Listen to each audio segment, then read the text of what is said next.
Welcome to T-SAT. ఈరోజు మనం తెలంగాణ ఉద్యమంలో భాగంగా భూదాన ఉద్యమం అవుతుంది. మరి ఈ భూదాన ఉద్యమం యొక్క ప్రత్యేకత ఏంటి, తెలంగాణ సమాజంలో దీనివల్ల వచ్చిన మార్పు ఏంటి? ఇక్కడ ఒక విషయాన్ని గమనిస్తే రెండు ప్రధాన ఉద్దేశాలను తీసుకురావడానికి, రెండు ప్రధాన ఉద్దేశాలను సాధించడానికి ఈ భూదాన ఉద్యమాన్ని తెలంగాణ కేంద్రంగా ప్రారంభించారు. మరి ఎవరు ప్రారంభించారు, ఎందుకు ప్రారంభించారు గమనిస్తే ఆచార్య వినోబా భావే గాంధీ మరణానంతరం గాంధీ సిద్ధాంతాలను వ్యాప్తి చేసే క్రమంలో నిర్వహించిన సమావేశం సర్వోదయ సమావేశం అవుతుంది.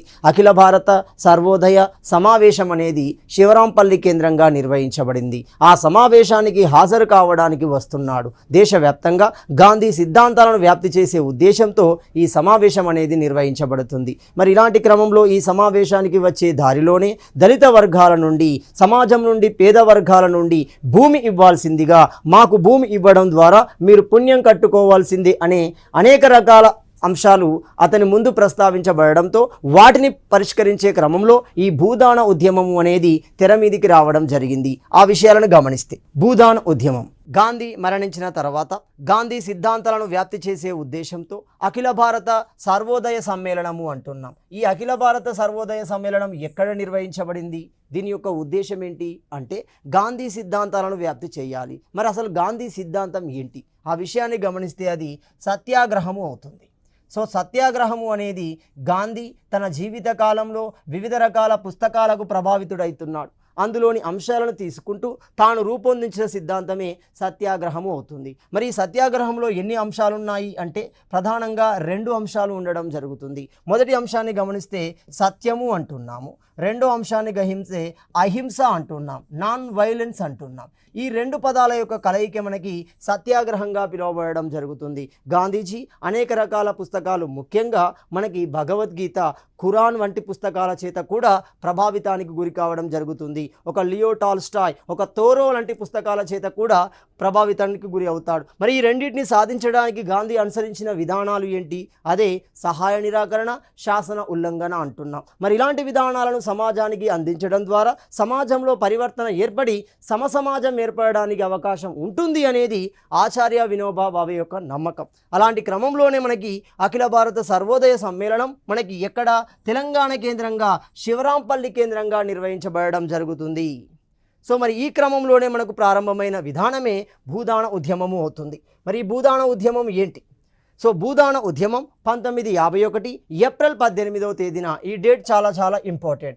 ఎక్కడ నిర్వహించబడింది అంటే నల్గొండ జిల్లా, అప్పటి ఉమ్మడి నల్గొండ జిల్లాకు సంబంధించిన పోచంపల్లి కేంద్రంగా అంటున్నాం. పోచంపల్లి అనగానే అది చీరలకు ప్రసిద్ధి చెందడం జరుగుతుంది. మరి అలాంటి ఈ పోచంపల్లి కేంద్రంగా మనకు భూదాన ఉద్యమం అనేది ప్రారంభించబడింది. మరి ఈ ఉద్యమం యొక్క ప్రధాన లక్ష్యం ఏంటి? ఇందులో ఆచార్య వినోబా భావే అనుసరించిన విధానం ఏంటి అంటే రెండు సిద్ధాంతాలకి మధ్య మార్గంగా ఉండడం జరుగుతుంది. అందులో మొట్టమొదటి సిద్ధాంతాన్ని గమనిస్తే వర్గ పోరాట సూత్రానికి కట్టుబడే. సో వర్గ పోరాటము అనగానే మనకి కార్మికుల పోరాటం అవుతుంది. అంటే సమాజంలో ఉన్న ఉన్నత వర్గాలకి, బలహీన వర్గాలకు మధ్య జరిగే పోరాటం. కార్ల్ మార్క్స్ యొక్క దాస్ క్యాపిటల్లో అది ప్రత్యేకంగా ప్రస్తావించబడుతుంది. మరి అలాంటి వర్గ పోరాట సూత్రానికి కట్టుబడి ఉండే వామపక్ష సిద్ధాంతానికి అంటున్నాం, లెఫ్ట్ వింగ్స్ అంటాం చూడండి. ఈ వామపక్ష సిద్ధాంతానికి, అదేవిధంగా వితరణ ధర్మసూత్రానికి అనుగుణమైన, సో వితరణ ధర్మసూత్రాన్ని అనుసరించేది ఏంటిది? మతధర్మ విధానము అవుతుంది. ఈ రెండింటికి మధ్య మార్గంగా ఉండడం జరుగుతుంది. అంటే ఇందులో వామపక్ష సిద్ధాంతాల యొక్క భావజాలాలు ఉంటాయి. మరి వామపక్ష సిద్ధాంతం యొక్క భావజాలాలు భూదాన ఉద్యమంలో ఎక్కడ కనబడతాయి అంటే దున్నేవాడికే భూమి అనే విధానాన్ని గమనించండి, భూమి కోసం, భుక్తి కోసం, విముక్తి కోసం అనే విధానాన్ని గమనించండి. ఆ విధానంలోని లోతైన భావనని ఇందులో తీసుకుంటాడు. రెండవది మతధర్మ సిద్ధాంతానికి మధ్య మార్గము అంటున్నాడు. మతధర్మ సిద్ధాంతం ఏంటి? ఒక మతం ఏం చేస్తుంది? ఒక సమాజంలో ఉన్న వర్గాలన్నిటి మధ్య సమసమాజాన్ని, సమాన భావనను ఏర్పాటు చేయడం జరుగుతుంది. ఈ రెండింటి యొక్క కలయిక మనకి భూదాన ఉద్యమంలో ప్రతి చోట కనబడుతుంది. ఏంటిది అది గమనిస్తే 1951 ఏప్రిల్ 16వ తేదీన, సో 18వ తేదీన మీటింగ్ జరుగుతుంది. ఆ మీటింగ్ ముందు ఏం జరిగింది, ఎలా ఆ మీటింగ్కు రావడం జరిగింది, ఆ విషయాన్ని గమనిస్తే 1951 ఏప్రిల్ 16వ తేదీన ఆ రోజు మనకి శ్రీరామనవమి అవుతుంది. ఆ రోజున ఆచార్య వినోబా భావే అంటున్నాం. సో ఈ ఆచార్య వినోబా భవే జాతీయోద్యమంలోనే మొట్టమొదటి వ్యక్తిగత సత్యాగ్రహుడు అవుతున్నాడు. గాంధీ నిర్ణయం మేరకి, గాంధీ సూచన మేరకి మొదటి వ్యక్తిగత సత్యాగ్రహాన్ని నిర్వహించిన వ్యక్తి కూడా ఆచార్య వినోబా భవే అవుతున్నాడు. మరి అలాంటి వ్యక్తి మహారాష్ట్రలోని వార్తా ఆశ్రమం నుండి బయలుదేరుతున్నాడు. మరి ఎంతమందితో బయలుదేరుతున్నాడు, ఎక్కడికి బయలుదేరుతున్నాడు అంటే అఖిల భారత సర్వోదయ సమ్మేళనాన్ని నిర్వహించాలి శివరాంపల్లి కేంద్రంగా, అక్కడికి బయలుదేరుతున్నాడు. ఎవరు? ఆచార్య వినోబా భవే. ఈ యాత్రలో వినోబా భవేతో పాటుగా 11 మంది సభ్యులు ఉన్నారు. సో మొత్తం అతని యొక్క టీం ఎంతమంది? 11 మంది సభ్యులు ఉండడం జరిగింది. దాంతోపాటుగా అతనికి సపోర్టుగా కొంతమంది కూడా ఉన్నారు. ఎవరు వాళ్ళు?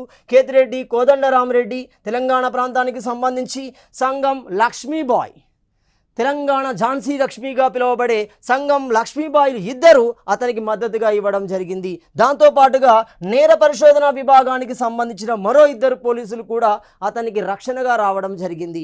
అయితే మొత్తంగా మనకు 15 మంది ట్రూప్ కనబడుతుంది. అతనికి సంబంధించిన ట్రూపులు ఎంతమంది ఉన్నారు? 11 మంది ఉండడం జరుగుతుంది. మరి ఈ ఇద్దరి యొక్క ప్రాధాన్యత ఏంటి? కేతిరెడ్డి కోదండరామిరెడ్డి అతని యొక్క ఆటోబయోగ్రఫీని మనం ఏమంటున్నాం?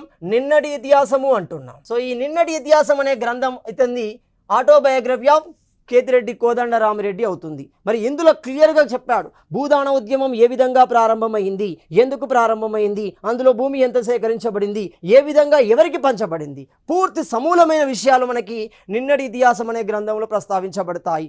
ఒకటి. రెండవది, కేతిరెడ్డి కోదండరామిరెడ్డి తెలంగాణ కేంద్రంగా 3 దఫాలుగా నిర్వహించబడిన భూ సంస్కరణ ఉద్యమంలో అతడు ఇన్ఛార్జిగా ఉండడం జరుగుతుంది. ఆచార్య వినోబా భవే చేత నిర్వహించబడిన 2 దశలు, అదేవిధంగా జయప్రకాష్ నారాయణ చేత నిర్వహించబడిన 1 దశ, మొత్తం ఈ 3టికి ఇన్ఛార్జిగా ఉన్న వ్యక్తి కేతిరెడ్డి కోదండరామిరెడ్డి, అంటే దగ్గరుండి చూసిన వ్యక్తి. అదేవిధంగా ఆచార్య వినోబా భవేకి తెలుగు మీద పట్టు లేదు, అతను హిందీలో మాట్లాడే అవకాశం ఉంటుంది. ఆ హిందీలో మాట్లాడిన ఉపన్యాసాలని తెలుగులోకి అనువదించిన వ్యక్తులు ఎవరు అంటే సంగం లక్ష్మీబాయ్. ఆమె నిజాం వ్యతిరేక పోరాటాల నుండే చురుకైన పాత్రను పోషిస్తుంది. మహిళా చైతన్యానికి అనేక రకాల సంస్థలను కూడా ఏర్పాటు చేసింది. అలాంటి సంగం లక్ష్మీబాయ్ ఆచార్య వినోబా భవే యొక్క హిందీ ఉపన్యాసాలను తెలుగులోకి మార్చడం జరుగుతుంది. ఈ విధానమే మనకు వందే మాతర ఉద్యమం సందర్భంలో వస్తుంది. చూడండి, లాల్ బాల్ పాల్ అంటాం. చూడండి, బిపిన్ చంద్రపాల్ ఆంధ్ర ప్రాంతానికి వచ్చిన సందర్భంలో హిందీలో ఇచ్చిన ఉపన్యాసాలని తెలుగులోకి మార్చాడు అక్కడ చిలకమర్తి లక్ష్మీ నరసింహ. అలాగే ఇక్కడ ఆచార్య వినోబా భవే యొక్క హిందీ ఉపన్యాసాలని తెలుగులోకి మార్చింది ఎవరు అంటే సంగం లక్ష్మీబాయి. వీరి యొక్క పాత్ర చాలా ముఖ్యంగా ఉంటుంది. నెక్స్ట్ కనుక గమనిస్తే వినోబా భవే హయత్ నగర్ బాట సింగారం అంటున్నాం. ఆ ప్రాంతాలను దాటుతూ శివరాంపల్లికి వెళ్తున్నాడు. 1 హయత్ నగర్, 2 బాటసింగారం గ్రామాల మీదుగా పాదయాత్ర చేసి 1951 ఏప్రిల్ 18న ప్రారంభమైంది. ఎప్పుడు? ఏప్రిల్ 16న స్టార్ట్ అయ్యాడు. ఇక్కడ 18 నాటికి పోచంపల్లి గ్రామానికి చేరుకోవడం జరిగింది. ఎప్పుడైతే పోచంపల్లి గ్రామానికి చేరుకున్నాడో ఆ గ్రామానికి సంబంధించిన దళిత వర్గాలు ఇతన్ని ప్రాధేయపడ్డాయి. భూమి మొత్తం కొంతమంది చేతిలోనే కేంద్రీకృతమైంది. మాకు ఎకరమో అరెకరమో మాకు పొట్టగూడికి సరిపడ భూమిని మీరు ఇప్పించండి, మీరు ఆ పుణ్యం కట్టుకోండి, అతన్ని మొరపెట్టుకోవడం జరుగుతుంది. దానికి చెల్లించిన ఆచార్య వినోబా భవే ఇది భూదాన ఉద్యమానికి దారి తీయడం జరిగింది. మరి అలాంటి భూదాన ఉద్యమంలో ఎలాంటి కార్యక్రమాన్ని, ఎలాంటి విధానాన్ని అతడు అనుసరించాడు? ఈ ఉద్యమం గురించి పూర్తి సమాచారం కేతిరెడ్డి కోదండరామిరెడ్డి యొక్క ఆత్మకథ అంటున్నాం. దాన్ని మనము నిన్నటి ఇతిహాసము అంటున్నాం. ఇందులో క్లియర్గా మనకు మెన్షన్ చేయబడుతుంది ఎక్కడ ప్రారంభమైంది, ఎవరు దాతలుగా ఉన్నారు, ఎవరు గ్రహీతలుగా ఉన్నారు, గ్రహీతను ఏ విధంగా గుర్తించారు.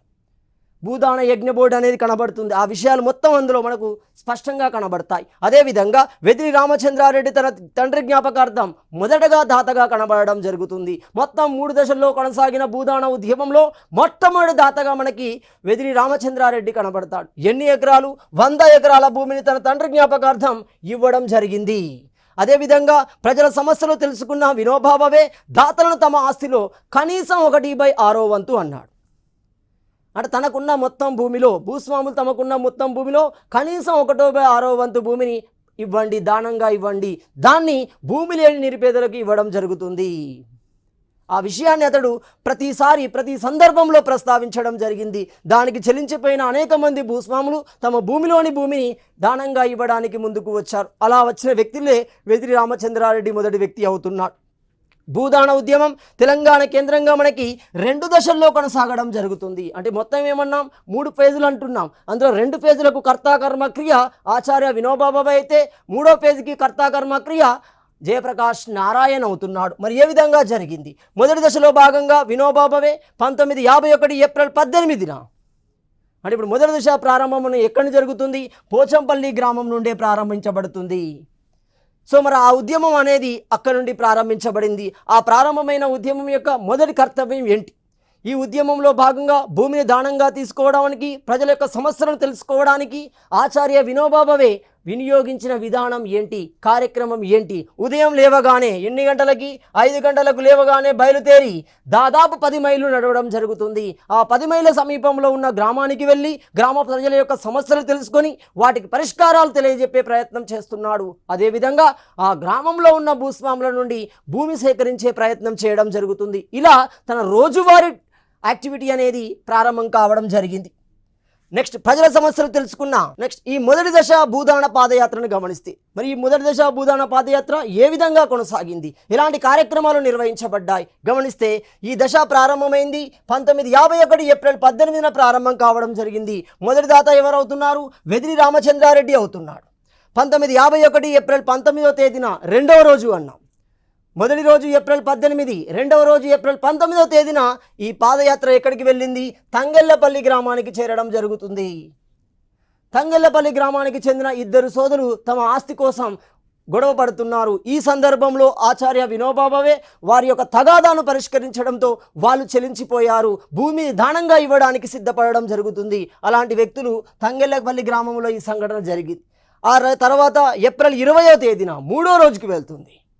ఏప్రిల్ 18 1, ఏప్రిల్ 19 2, ఏప్రిల్ 20 ఏమవుతుంది? మూడో రోజు పాదయాత్ర సిరివేరు గ్రామానికి చేరడం జరుగుతుంది. దాన్నే ప్రస్తుతం మనము సర్వేలు అంటున్నాం. ఈ గ్రామంలోని మద్ది వెంకట నారాయణ రెడ్డి, సర్వేలు గ్రామానికి చెందిన మద్ది వెంకట నారాయణ రెడ్డి భూమిని దానంగా ఇవ్వడం జరుగుతుంది. అంటే వెదిరి రామచంద్రారెడ్డి తర్వాత భూమి దానం చేసిన వ్యక్తుల యొక్క వరుస క్రమాన్ని గమనిస్తే, అతడు ఏ గ్రామంలోనికి వెళ్తున్నాడో ఆ గ్రామంలోని జమీందార భూస్వామ్య వర్గాలని ప్రభావితం చేయడం జరుగుతుంది. వారి నుండి అనేక మంది భూములు దానం చేయడంతో దాన్ని సేకరించే ప్రయత్నం చేయడం జరిగింది. అదేవిధంగా ఇతడు గాంధీజీ అనుచరుడు. ఎవరు? మద్ది వెంకట నారాయణ రెడ్డి. పూర్తిగా గాంధీజీ భావజాలను అనుసరించే వ్యక్తుల్లో ఇతడు. అంటే ఇప్పుడు గాంధీ ఫాలోవర్ అవుతాడు, ఒక సత్యాగ్రహి అవుతాడు. ఇక్కడ సత్యాగ్రహి అంటే అర్థం ఏంటి? గాంధీజీ సిద్ధాంతమైన సత్యాగ్రహాన్ని అనుసరించే వ్యక్తులను మనం సత్యాగ్రహులు లేదా గాంధేయవాదులు అంటాం. దీనికి బెస్ట్ ఎగ్జాంపుల్ గమనించండి. మీరు 1967-68 మధ్య పశ్చిమ బెంగాల్ కేంద్రంగా నక్సల్బరీ అనే గ్రామంలో ప్రారంభమైన ఉద్యమమే నక్సలైట్ ఉద్యమం అవుతుంది. అసలు నక్సలైట్ ఉద్యమానికి దానికి సంబంధం ఏంది? నక్సలైట్ అంటే ఎవరో కాదు, నక్సల్బరీ గ్రామంలో ప్రజలు ఉపయోగించిన విధానాన్ని, ఆ కార్యక్రమాన్ని, ఆ భావజాలాన్ని ఎవరైతే అనుసరిస్తారో వాళ్ళే చరిత్రలో నక్సలైట్స్ అంటారు. అంటే ఇప్పుడు నక్సలైట్ అంటే ఉద్దేశం ఏంటి? నక్సల్బరీ యొక్క విధానాన్ని అనుసరించే వ్యక్తులు. ఇక్కడ కూడా గాంధేయవాదులు అంటే ఎవరు? గాంధీ సిద్ధాంతమైన సత్యాగ్రహాన్ని అనుసరించే వ్యక్తులు. అలాంటి వ్యక్తులలో మద్ది వెంకట నారాయణ రెడ్డి ఒకరు. ఎప్పుడైతే గాంధీజీ మరణించాడో, ఢిల్లీ కేంద్రంగా ఎక్కడైతే మరణించాడో, అతని మరణాన్ని అతడు అంత ఈజీగా జీర్ణం చేసుకోలేకపోయాడు. గాంధీ సిద్ధాంతాలను వ్యాప్తి చేసే క్రమంలో అతడు ఒక సంస్థను కూడా ఏర్పాటు చేశాడు. ఆ సంస్థని మనం ఏమంటున్నాం? సర్వోదయ ఆశ్రమంగా పిలవడం జరుగుతుంది. ఈ సర్వోదయ ఆశ్రమం యొక్క ఉద్దేశం ఏంటి? ప్రజానికానికి సేవ చేయాలి. దానికోసం ఒక కార్యవర్గాన్ని కూడా నిర్మించడం జరిగింది. ఆ కార్యవర్గం ఏంటి? సో ఆ కార్యవర్గం ఏమవుతుంది? గాంధీ పేరు మీద గాంధీ భావజాలను వ్యాప్తి చేసే క్రమంలో ఆ కార్యవర్గాన్ని కొంతమందితో నిర్మించాడు. అందులో మొట్టమొదటి వ్యక్తి శ్రీ స్వామి సీతారాం అంటున్నాం. ఇతడే మంచిర్యాల కేంద్రంగా మరో ఆశ్రమాన్ని ఏర్పాటు చేస్తాడు. స్వామి సీతారాం, మాడపాటి హనుమంతరావు, కొండ వెంకటరంగారెడ్డి, వైద్యనాథన్ వంటి వ్యక్తులు. భూదాన పాదయాత్ర నల్గొండ జిల్లా నుండి ఖమ్మం జిల్లా నాయకులగూడెంలోకి ప్రవేశించడం జరుగుతుంది. అంటే ఇప్పటి వరకు భూదాన ఉద్యమం మొత్తం ఉమ్మడి నల్గొండ ప్రాంతాలలో కొనసాగింది. ఆ తర్వాత అది క్రమంగా ఖమ్మం ప్రాంతానికి చేరడం జరిగింది. ఖమ్మం ప్రాంతంలో మొదటి ప్రాంతం ఏమవుతుంది? నాయకులగూడెం ప్రాంతంలోకి వెళ్తుంది. అంటే ఇప్పుడు నాయకులగూడెం అనే ఒక ట్రైబల్ ఏరియా ఖమ్మం ప్రాంతానికి సంబంధించింది. దీంతో ఖమ్మంలో భూదాన ఉద్యమం యొక్క ప్రస్థానం అనేది ప్రారంభమవుతుంది. మరి ఖమ్మం జిల్లా నుంచి భూదాన ఉద్యమం క్రమంగా పక్కనే ఉన్న జిల్లా అయిన వరంగల్ జిల్లాలోకి ప్రవేశించడం జరుగుతుంది. అంటే ఇప్పటి వరకు భూదాన ఉద్యమం 3 జిల్లాలలోకి ప్రవేశిస్తుంది. ఒకటి నల్గొండను పూర్తి చేసుకొని ఖమ్మంలోకి వెళ్ళింది, ఖమ్మమును పూర్తి చేసుకొని ఏమవుతుంది వరంగల్ ప్రాంతానికి వెళ్ళడం జరుగుతుంది. 1951 జూన్ 5న మంచిర్యాల ప్రాంతంలోకి ప్రవేశించింది. అప్పటి ఉమ్మడి కరీంనగర్ ప్రాంతంలోని జిల్లాలోని ప్రాంతమైన మంచిర్యాలలోకి ప్రవేశించడం జరుగుతుంది. ఇక్కడ స్వామి సీతారాం యొక్క ఆశ్రమం ఉంటుంది. సో ఆశ్రమం ఏంటి, అక్కడ ఆచార్య వినోబా భావే నిర్వహించిన కార్యక్రమాలు ఏంటి, ఆ విషయాన్ని గమనిస్తే స్వామి సీతారాం ఏర్పాటు చేసిన ఆశ్రమాన్ని మనము సేవాశ్రమం అంటాం. అక్కడ గాంధీజీ వార్తా కేంద్రంగా సేవాగ్రామ్ని ఏర్పాటు చేశాడు. అలాంటి భావజాలంతో ఉండినదే సేవాశ్రమం అవుతుంది. ఇక్కడ దాదాపు 3 రోజులు ఆచార్య వినోబా భావే గడపడం జరిగింది. తన వద్దకు వచ్చిన ప్రజల యొక్క సమస్యలకి పరిష్కారాన్ని తెలియజెప్పే ప్రయత్నం చేశాడు. ఆ పరిష్కారాలలో ప్రధాన పరిష్కారాలు ఏమంటున్నాయి, మాకు భూమి లేదు, భూమి ఇచ్చి పుణ్యం కట్టుకోండి. ఎందుకంటున్నారు ఇది పదే పదే అనడానికి గల కారణం ఏంటి అంటే, తెలంగాణ కేంద్రంగా దాదాపుగా 70% భూమి జాగీర్ల రూపంలోనే ఉండడం జరిగింది. అంటే ఓవరాల్గా గమనిస్తే 90% భూమి ప్రభుత్వం అధికారులు జాగీర్ల రూపంలోనే ఉంది. కేవలం 10% భూమి అత్యంత సారవంతం లేని భూమి మాత్రమే 10% సాధారణ ప్రజానికంలో ఉండడం జరిగింది. క్రమంగా భూస్వాముల యొక్క విధానాలైన వెట్టి, బగీల, ఆడపాప ఇలాంటి విధానాల చేత ప్రజానికం అణచివేయబడడం జరిగింది. కాబట్టి వీటి నుండి బయటపడాలి అంటే తమకంటూ ఒక జీవనాధారం ఉండాలి. జీవనాధారం ఏ విధంగా ఏర్పడుతుంది అంటే భూమి ఉన్నప్పుడు మాత్రమే ఏర్పాటు చేయబడుతుంది. కాబట్టి పదే పదే అతని దగ్గర ఇలాంటి విన్నపాలే వచ్చాయి. వాటికి పరిష్కరించే ప్రయత్నం చేశాడు సేవాశ్రమం నందు ఉన్న 3 రోజుల కార్యక్రమంలో. ఆదిలాబాద్ జిల్లా ఆసిఫాబాద్ నుండి పాదయాత్ర మహారాష్ట్రలోని చంద్రాపూర్ జిల్లాలోకి వెళ్ళడం జరుగుతుంది. అంటే ఇప్పుడు చంద్రాపూర్ జిల్లా అనేది మహారాష్ట్రలోకి వెళ్ళిపోయింది. అంటే ఇప్పుడు తెలంగాణలో అంతమవుతుంది. మొదటి దశ ప్రారంభమైంది నల్గొండ, అంతమైంది ఎక్కడ ఆసిఫాబాద్ జిల్లాలో అవుతుంది. ఇప్పుడు ఎన్ని జిల్లాల గుండా వెళ్ళిపోయింది, నల్గొండకు వెళ్ళింది, ఖమ్మంకి వెళ్ళింది, వరంగల్కి వెళ్ళింది, ఉమ్మడి కరీంనగర్కి వెళ్ళింది, ఉమ్మడి ఆదిలాబాద్ గుండా అది మహారాష్ట్రలోకి ప్రవేశించడం జరిగింది. దాదాపు 5 జిల్లాలలో మొదటి దశ భూదాన ఉద్యమం అనేది కొనసాగడం జరిగింది. మొదటి దశ పాదయాత్రలో ప్రముఖ భూమిదాతలు ఎవరు? ఈ ఆచార్య వినోబా భావే ఉపన్యాసాలకి ప్రభావితులైన అనేక మంది జమీందారులు భూమి ఇవ్వడానికి ముందుకు రావడం జరిగింది. వాళ్ళని మనము భూదాతలుగా పరిగణిస్తాం. మరి అలాంటి భూదాతలు మొదటి దశలో ఎవరెవరు ఉన్నారు? మొదటి వ్యక్తి మనకు వెదిరి రామచంద్రారెడ్డి ఉన్నాడు. తన తండ్రి జ్ఞాపకార్థం 100 ఎకరాలు చేసిన వ్యక్తి. రెండో వ్యక్తి కనుక గమనిస్తే సర్వేలు ప్రాంతానికి సంబంధించిన శ్రీ మద్ది వెంకట నారాయణ రెడ్డి ఉంటున్నాడు. సో క్వశ్చన్ అడిగే విధానాలు గమనించండి. మొదటి దశ భూదాన ఉద్యమంలో భూమిని దానం చేసిన వ్యక్తులని వరుస క్రమంలో అమర్చండి అనవచ్చు. కాబట్టి మొదటి వ్యక్తి వెదిరి రామచంద్రారెడ్డి, రెండో వ్యక్తిగా మనకు శ్రీ మద్ది వెంకట నారాయణ రెడ్డిగా ఉండడం జరిగింది. సూర్యాపేటకు చెందిన కేతిరెడ్డి కోదండరామిరెడ్డి అంటున్నాం.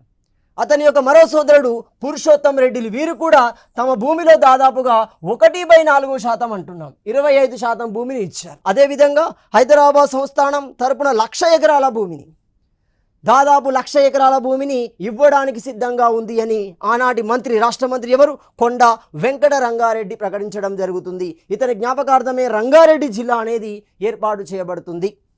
సో మనం క్లియర్గా గమనిస్తే కొండ వెంకట రంగారెడ్డి నుండి కూడా హామీ అనేది రావడం జరిగింది. ఏ హామీ వచ్చింది అంటే దాదాపుగా 1,00,000 ఎకరాల భూమి ప్రజలకు ఇవ్వడానికి సిద్ధపడడం జరిగింది. వేమనపల్లి గ్రామస్తులైన శ్రీ కోలి పురుషోత్తమరావు, గోపాలరావులు ఇద్దరు కలిసి 500 ఎకరాల భూమిని దానంగా ఇవ్వడం జరిగింది.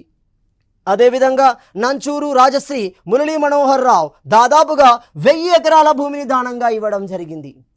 అంటే తమ పరిధిలో ఉన్న భూమిని దానంగా ఇవ్వడానికి ప్రధాన కారకుడు ఎవరు అంటే ఆచార్య వినోబా భావే యొక్క ఉపన్యాసాలే అవుతుంది, అతను చేసిన ప్రభావితమే అవుతుంది. మరి ఇలాంటి ఈ మొదటి భూదాన పాదయాత్రలో ప్రత్యేకతలు ఏంటి? సో ఎలాంటి ప్రత్యేకతలు కొనసాగాయి, ఏ విధంగా ప్రారంభమైంది, ఎలాంటి కార్యక్రమాలు కొనసాగించారు, ఎంతమంది ప్రభావితమయ్యారు, ఎంత భూమి ఇవ్వబడింది, ఆ భూమి ఎవరికి పంచబడింది, వీటిని మనము ప్రత్యేకతలుగా పరిగణించవచ్చు. మొదటి ప్రత్యేకత ఏంటి? అసలు ఈ పాదయాత్ర ఎప్పుడు ప్రారంభమైంది, ఎక్కడ ప్రారంభమైంది? ఆ ప్రత్యేకతలో గమనిస్తే 1951 ఏప్రిల్ 18న పోచంపల్లి కేంద్రంగా ప్రారంభం కావడం జరిగింది. అంటే ప్రారంభ స్థలం పోచంపల్లి, ప్రారంభ డేట్ 1951 ఏప్రిల్ 18. చూడండి, ఇక్కడి నుండే క్వశ్చన్ ఏమవుతుంది చూడండి.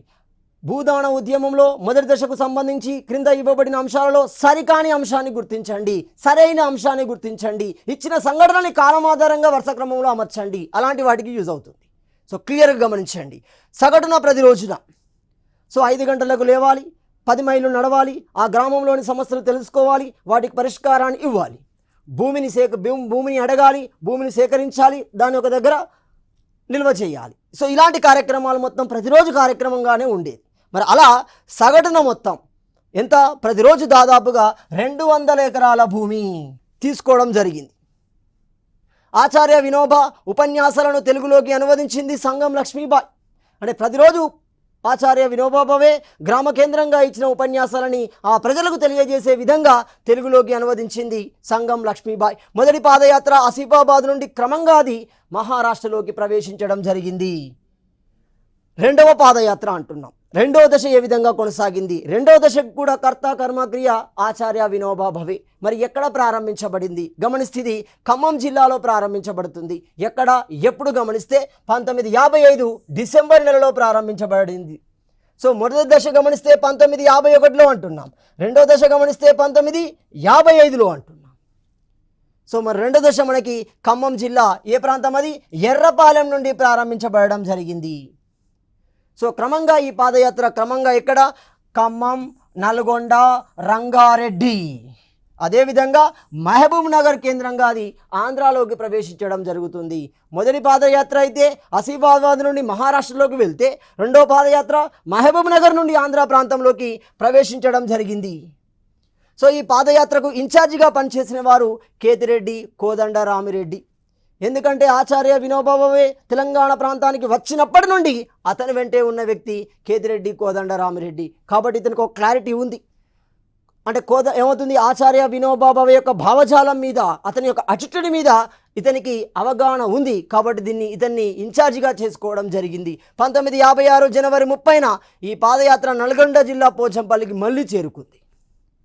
1951 స్టార్ట్ అయింది, అక్కడ మొదటి దశ ప్రారంభమైంది. అక్కడ రెండో దశ ఎప్పుడు చేరుకుంది అంటే 1956 జనవరి 30వ తేదీన చేరుకోవడం జరిగింది.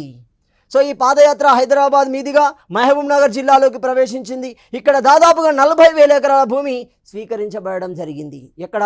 మహబూబ్ నగర్, ఉమ్మడి మహబూబ్ నగర్ జిల్లాలో మొత్తంగా భూస్వాముల నుండి, జాగీర్దారుల నుండి, జమీందారుల నుండి, ఏమవుతుంది దేశ్ముఖుల నుండి. ఎందుకంటే ఒక వనపర్తి సంస్థానాన్ని గమనించండి, ఒక జట్రపోలు సంస్థానాన్ని గమనించండి, ఒక కొల్లపూరు సంస్థానాన్ని గమనించండి, ఒక గద్వాల్ సంస్థానాన్ని గమనించండి. సంస్థానాలు అత్యధికంగా ఉన్నవి ఎక్కడ అంటే మనకి మహబూబ్ నగర్, ఉమ్మడి మహబూబ్ నగర్ జిల్లాలోనే. వారి నుండి అనేక ఎకరాల భూమి దానంగా ఇవ్వబడింది. దాదాపుగా 40,000 ఎకరాల భూమి అక్కడ దానంగా తీసుకోబడింది. సో ఈ పాదయాత్ర చివరి మజిలీ మహబూబ్ నగర్ జిల్లా అలంపురం అవుతుంది. అక్కడ ఆసిఫాబాద్ అయితే ఇక్కడ అలంపురం అవుతుంది. క్రమంగా అది ఆంధ్రాలోకి వెళ్ళిపోవడం జరిగింది. నెక్స్ట్ భూ పంపిణీ కార్యక్రమం అంటున్నాం. మొత్తం 2 దశలుగా కొనసాగిన భూదాన ఉద్యమంలో అనేక ఎకరాల భూమి స్వీకరించబడింది కదా. మరి ఆ స్వీకరించబడిన భూమి ఎవరికి ఇవ్వాలి, ఏ ప్రాతిపదికన ఇవ్వాలి, ఆ భూగ్రహీతను ఏ క్రైటీరియా ఆధారితంగా నిర్ణయించాలి, దానికి సంబంధించిన కార్యక్రమం జరుగుతుంది. ఇక్కడ భూదాన పాదయాత్రలో సేకరించబడిన భూమిని పంపిణీ చేయడం కోసం ఏం ఏర్పాటు చేశారు? 1 శూన్య కమిటీని ఏర్పాటు చేయడం జరిగింది. 2 భూదాన యజ్ఞ బోర్డును ఏర్పాటు చేయడం జరిగింది. సో మరి శూన్య కమిటీలో ఎవరెవరు ఉన్నారు?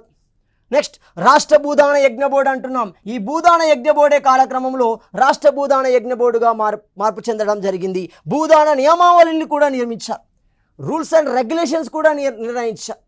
అంటే తీసుకోబోయే అభ్యర్థి, తీసుకోబడే గ్రహీత ఏ విధంగా నిర్ణయించబడాలి, ఏ క్రైటీరియా ఆధారితంగా తనని నిర్ణయించాలి. సో మరి శూన్య కమిటీకి సంబంధించి ఇందులో ఎవరెవరు సభ్యులుగా ఉన్నారు గమనిస్తే, అందులో ఉమ్మెత్తల కేశవరావు అంటున్నాం 1, కేతిరెడ్డి కోదండరామిరెడ్డి 2, సంగం లక్ష్మీబాయి 3 ప్రధాన సభ్యులుగా ఉండి శూన్య కమిటీ అనేది ఏర్పడింది. ఈ శూన్య కమిటీ యొక్క ఉద్దేశం ఏంటి?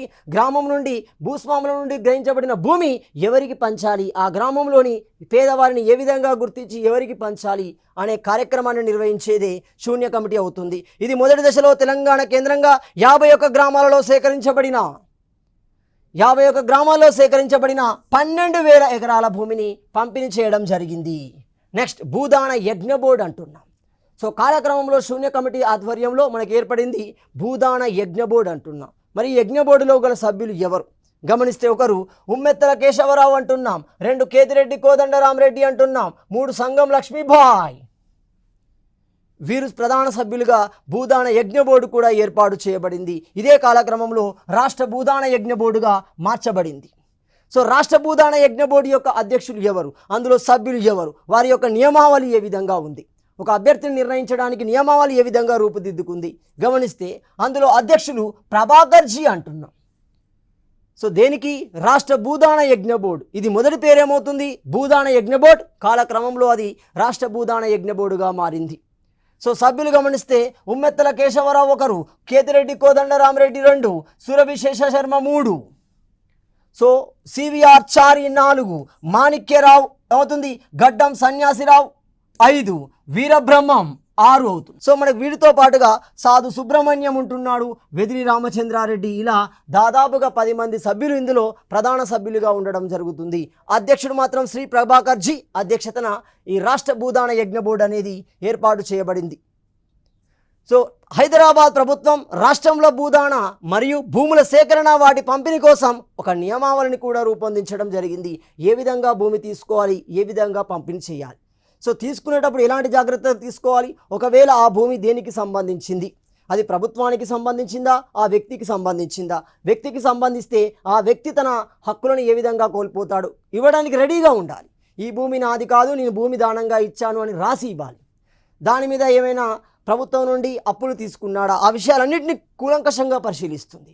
కాబట్టి అవి ఏంటి గమనిస్తే, నియమాలలో ఒకటి గమనిస్తే, దీని ప్రకారం భూమిదాతపై భూమిపై తన హక్కులను వదులుకుంటూ ఒక రాజీనామా పత్రాన్ని తహసీల్దార్కి ఇవ్వాల్సి ఉంటుంది. సో ఎవరైతే భూమిని దానంగా చేయాలనుకుంటున్నారో ఆ భూమికి సంబంధించి సర్వ హక్కులని తొలగిస్తూ సర్వ హక్కులని ప్రభుత్వానికి దారాదత్తం చేయాలి. ఒకటి. రెండోది గమనిస్తే, ఆ భూమి ఏ తాలూకాలో ఉంటే ఆ తాలూకా తహసీల్దార్ భూమికి సంబంధించిన విచారణ చేపట్టడం జరుగుతుంది. అది పోరంబోక, ప్రభుత్వ ల్యాండా, ఉంటే దాని మీద ఎలాంటి అప్పులు ఏమైనా ఉన్నాయా గమనిస్తారు. 3. ఆ భూమిపై ప్రభుత్వ రుణాలు, శిస్తు బకాలు లాంటి విషయాలను క్షుణ్ణంగా పరిశీలించడం జరుగుతుంది.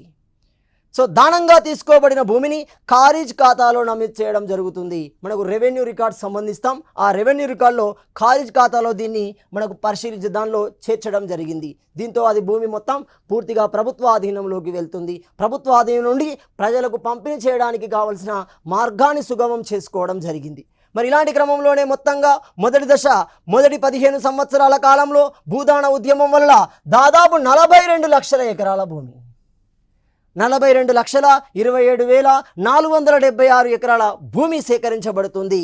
దేశం నలుమూలల దానంగా సేకరించబడింది. మొదటి 25 సంవత్సరాల కాలంలో 2,52,000, ఇది ఇక్కడ ఉమ్మడి ఆంధ్రప్రదేశ్కు సంబంధించి. అది దేశం మొత్తం అయితే 42 లక్షలు, కేవలం ఉమ్మడి ఆంధ్రప్రదేశ్కు సంబంధించి దాదాపుగా 2,52,000 అంటున్నాం. మరి అప్పటికి ఆంధ్రప్రదేశ్ ఏర్పడలేదు కదా, 1955 నాటికి, 1956కి ఏర్పడింది. కానీ మహబూబ్ నగర్ నుండి ఆంధ్రాకు వెళ్ళడం, సో దాన్ని కూడా దీనిలో కన్సిడర్ చేస్తే దాదాపుగా 2,52,119 ఎకరాల భూమి అనేది మనకు సేకరించబడడం జరిగింది. రజతోత్సవ పాదయాత్రలు అంటున్నాం.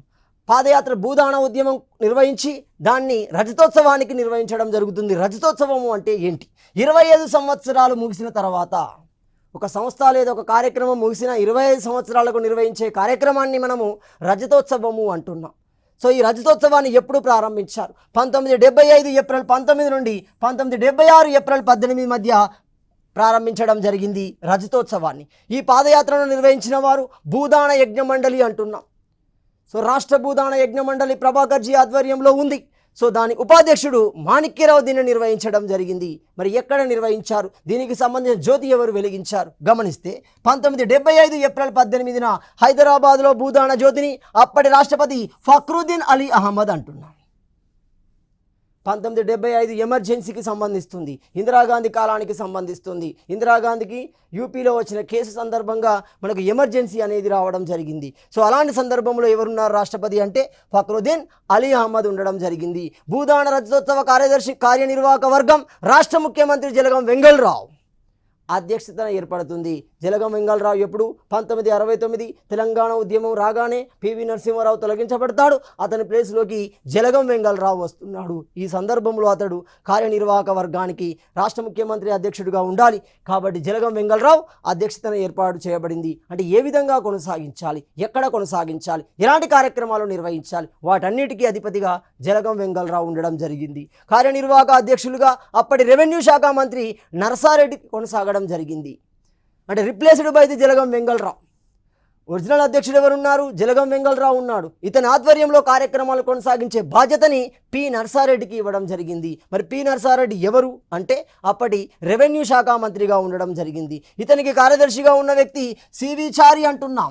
రాష్ట్ర భూదాన యజ్ఞ బోర్డు మండలిలో ఒక సభ్యుడిగా ఉన్న వ్యక్తి సివి చారి అవుతున్నాడు. రథోత్సవ ముగింపు సమావేశాలు 1976 ఏప్రిల్ 18 మరియు 19వ తేదీలో నిర్వహించబడ్డాయి. ఎక్కడ నిర్వహించబడ్డాయి? తిరుపతి కేంద్రంగా నిర్వహించబడడం జరిగింది. 25 సంవత్సరాలు ముగించిన సందర్భంలో అది సాధించిన విజయాలు భవిష్యత్తులో సాధించడానికి కావలసిన లక్ష్యాలను చర్చిస్తూ దాని యొక్క ముగింపు సమావేశాలు మనకి తిరుపతి కేంద్రంగా నిర్వహించబడ్డాయి.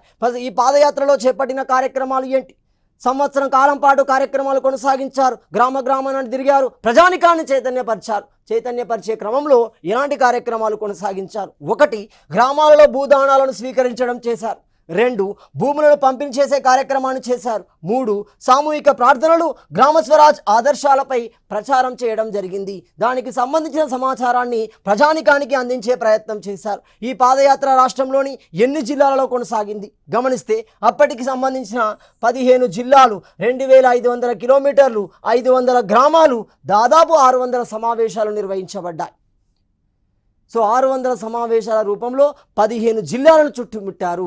దాదాపుగా 2500 కిలోమీటర్లను వాళ్ళు కవర్ చేయడం జరిగింది. తద్వారా ప్రజానికానికి భూదాన ఉద్యమం దాని యొక్క లక్ష్యాల మీద ఒక అవగాహన కల్పించే ప్రయత్నం చేశారు. 2వ దశ క్లియర్గా అయిపోయింది. అంటే ఇప్పుడు ఇక్కడ 1, 2వ దశకు కర్త కర్మక్రియ ఆచార్య వినోబా భావే ఇలాంటి చైతన్యం నేపథ్యంలోనే స్వయంగా జయప్రకాష్ నారాయణ్ అతడు కూడా భూదానోద్యమ కార్యక్రమాన్ని కొనసాగించే ప్రయత్నం చేశాడు. ఎప్పుడు? 1952లో జయప్రకాష్ నారాయణ్ ఇతని భార్య శ్రీమతి ప్రభావతీ దేవి మహబూబ్నగర్ జిల్లాలో భూదాన పర్యటనను చేయడం జరిగింది. ఈ పర్యటనకు ఇన్ఛార్జిగా ఉన్న వ్యక్తి మళ్ళీ శ్రీ కేతిరెడ్డి కోదండరామిరెడ్డి అవుతున్నాడు. సో ఇదే విధంగా మనకి భూదాన ఉద్యమం అనేది మొత్తంగా తెలంగాణ కేంద్రంగా 3 దఫాలుగా కొనసాగితే 2 దఫాలు ఆచార్య వినోబా భావే ఆధ్వర్యంలో, ఒక దఫా జయప్రకాష్ నారాయణ ఆధ్వర్యంలో కొనసాగడం జరిగింది. తద్వారా తెలంగాణ సమాజంలోని భూమి లేని ప్రజానికానికి భూమి అనేది లభించబడింది. జీవనాధారం అనేది కల్పించబడడం జరిగింది. సో తదుపరి అంశాన్ని మనము తదుపరి వీడియోలో చర్చించుకుందాం.